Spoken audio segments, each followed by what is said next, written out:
दर्शकों, जेके update prime time में मैं प्रशांत भारद्वाज आपका स्वागत करता हूं। आज के प्राइम टाइम में हम चर्चा करेंगे सुरक्षा बलों को आज मिली एक बड़ी कामयाबी के बारे में। सुरक्षा बलों ने आज साउथ कश्मीर के शोपियां और पुलवामा जिलों में 2 एनकाउंटर्स के दौरान 7 आतंकवादियों को मौत के घाट उतारने में कामयाबी हासिल की। जिस तरीके से पिछले कुछ अरसे के दौरान आतंकवादी अपना वजूद दिखाने के लिए सुरक्षा बलों पर, पॉलिटिकल वर्कर्स पर जिस तरीके से अटैक कर रहे थे और इस दौरान एक पुलिसकर्मी भी शहीद हुआ था, लेकिन उसके बाद जिस तरीके से सुरक्षा बलों ने जवाबी कार्रवाई शुरू की है, वो आतंकवादी संगठनों की पहले से ही टूटी कमर को और तोड़ने वाली साबित हुई है। जो पहला एनकाउंटर आज हुआ वो आज सुबह तराल में शुरू हुआ, पुलवामा जिले के तराल में। वहां पर आतंकवादियों के बारे में इनपुट्स मिलने के बाद सुरक्षा बलों ने वहां कॉर्डन एंड सर्च ऑपरेशन चलाया। जैसे ही सुरक्षा बल के जवान आतंकवादियों के नजदीक पहुंचे तो उन्होंने फायरिंग शुरू कर दी, जिसके जवाबी कार्रवाई में वहां पर एक एनकाउंटर शुरू हुआ जिसमें 2 मिलिटेंट्स मारे गए और इनमें से एक जो मिलिटेंट था वो अंसार गजवत उल हिंद जो है एक ऑर्गेनाइजेशन जो जैश ए मोहम्मद का एक हिस्सा बताया जाता है, उसका चीफ था। और ये जो आतंकवादी मारा गया है इम्तियाज शाह, जिसे इस संगठन का चीफ करार दिया गया है, वो 2016 में आतंकवादियों के साथ मुठभेड़ में मारे गए लश्कर के पोस्टर बॉय बुरहान वानी का ममेरा भाई बताया जा रहा है। उसके बारे में ऐसी रिपोर्ट्स थी कि वो पिछले कुछ दिनों के दौरान बड़ी तेजी से एक्टिव हुआ था और वो सुरक्षा बलों पर हमले करने की साजिशें रच रहा था और आज तराल में उसका मारा जाना एक बड़ी कामयाबी है। वहीं जो दूसरा एनकाउंटर शोपियां जिले में हुआ, शोपियां कस्बे के एक घनी आबादी वाले जान मोहल्ले में यह एनकाउंटर गुरुवार को दोपहर बाद शुरू हुआ था।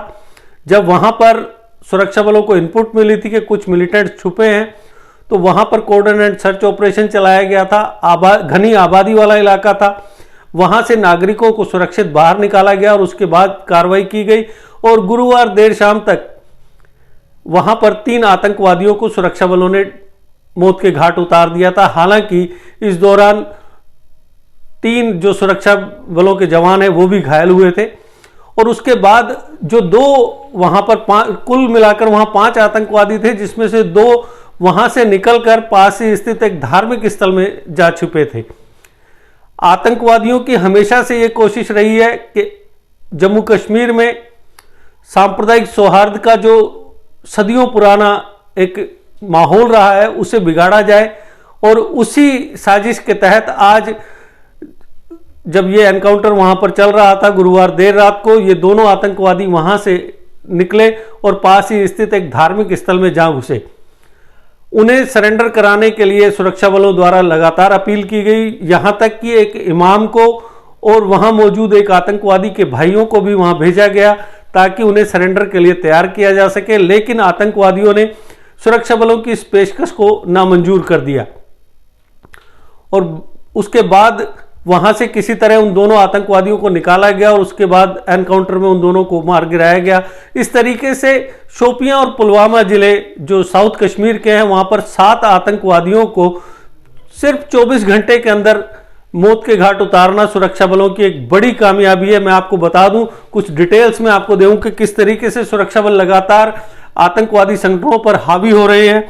27 मार्च को वनगाम एनकाउंटर में 2 आतंकवादियों को सुरक्षा बलों ने मार गिराया था, जबकि 22 मार्च को मनिहाल में एक जो एनकाउंटर हुआ था वहां पर 4 आतंकवादियों को मारा गया था। इसके साथ ही लगातार जो सुरक्षा बल हैं, सुरक्षा एजेंसीज हैं, वो एक्टिव हैं और आतंकवादियों की धरपकड़ भी कर रही हैं और उन्हें एनकाउंटर में मार भी रही हैं।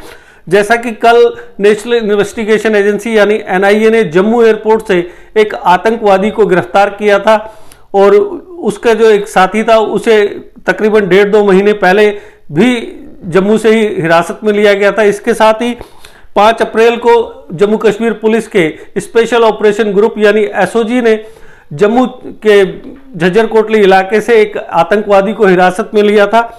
जो जम्मू कश्मीर गजनवी फोर्स से संबंधित आतंकवादी जो पकड़ा गया वो 8 अप्रैल को जम्मू एयरपोर्ट से पकड़ा गया, जबकि 5 अप्रैल को एसओजी ने जम्मू कश्मीर पुलिस, सेना, सीआरपीएफ के साथ साथ जो अन्य सुरक्षा एजेंसियां हैं वो भी लगातार आतंकवादियों की जो सप्लाई लाइन है उसको चोट पहुंचा रही हैं। एनआईए ने कल एक मिलिटेंट को जम्मू एयरपोर्ट से हिरासत में लिया है जो कि जम्मू कश्मीर गजनवी फोर्स से जुड़ा हुआ बताया जा रहा है। उसके साथ उसका जो नाम बताया गया था वो शाहिद नवीद था। इसके अलावा 5 अप्रैल को जम्मू कश्मीर पुलिस के एसओजी ने आतंकवादी मलिक उबैद अब्दुल्ला को एक पिस्तौल, 8 कारतूस और 1,13,000 की नकदी के साथ गिरफ्तार किया था। जैसी कि रिपोर्ट्स मिली थी ये आतंकवादी पंजाब से हथियार और नकदी लेकर आ रहा था और उसे कश्मीर में सक्रिय मिलिटेंटों तक पहुंचाना था। जिस तरीके से सुरक्षा बल लगातार कार्रवाई कर रहे हैं उससे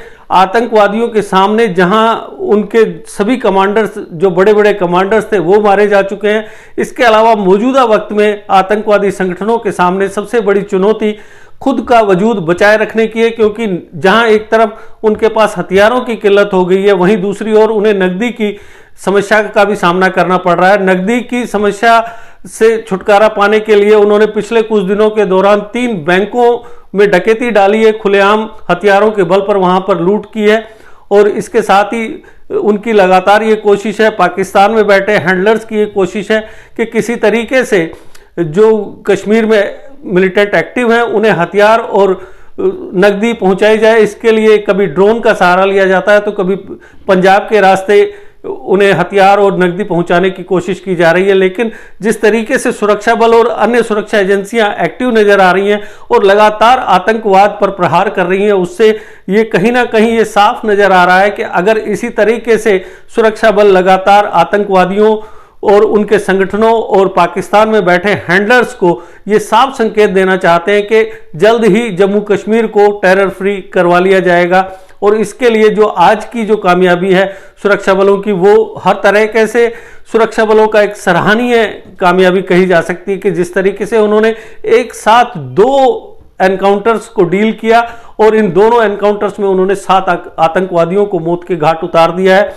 जो दोनों एनकाउंटर साइट्स हैं वहां से 7 AK-47 राइफल्स बरामद की गई हैं, 2 पिस्टल्स बरामद की गई हैं। इसके साथ ही भारी मात्रा में गोली बारूद भी बरामद किया गया है। इसके साथ कुछ आपत्तिजनक सामग्री भी जब्त की गई है। तो ये मैं एक बार फिर दोहराना चाहूँगा कि ये एक सुरक्षा बलों की बड़ी कामयाबी है और आवाम जिस तरीके से जम्मू कश्मीर पुलिस, सेना और सीआरपीएफ का साथ दे रही है, अगर ये दोनों का तालमेल ऐसे ही चलता रहा तो वो दिन दूर नहीं जब जम्मू कश्मीर में पूरी तरीके से शांति की बहाली होगी, अमन की बहाली होगी और जम्मू कश्मीर एक विकास और अमन के एक नए राह पर चलेगा। तो दर्शकों, आज के प्राइम टाइम में बस इतना ही। कल तक के लिए दीजिए इजाजत। कल फिर किसी नए मुद्दे पर आपसे होगी बातचीत। तब तक दीजिए इजाजत। नमस्कार। जीके अपडेट रहे हमारे साथ। अगर आप ये वीडियो YouTube पर देख रहे हैं तो हमारे YouTube चैनल को सब्सक्राइब करें और बेल आइकन को क्लिक करें। अगर आप ये वीडियो Facebook पर देख रहे हैं तो हमारा Facebook पेज लाइक जरूर करें। For advertisement please contact 7051091811।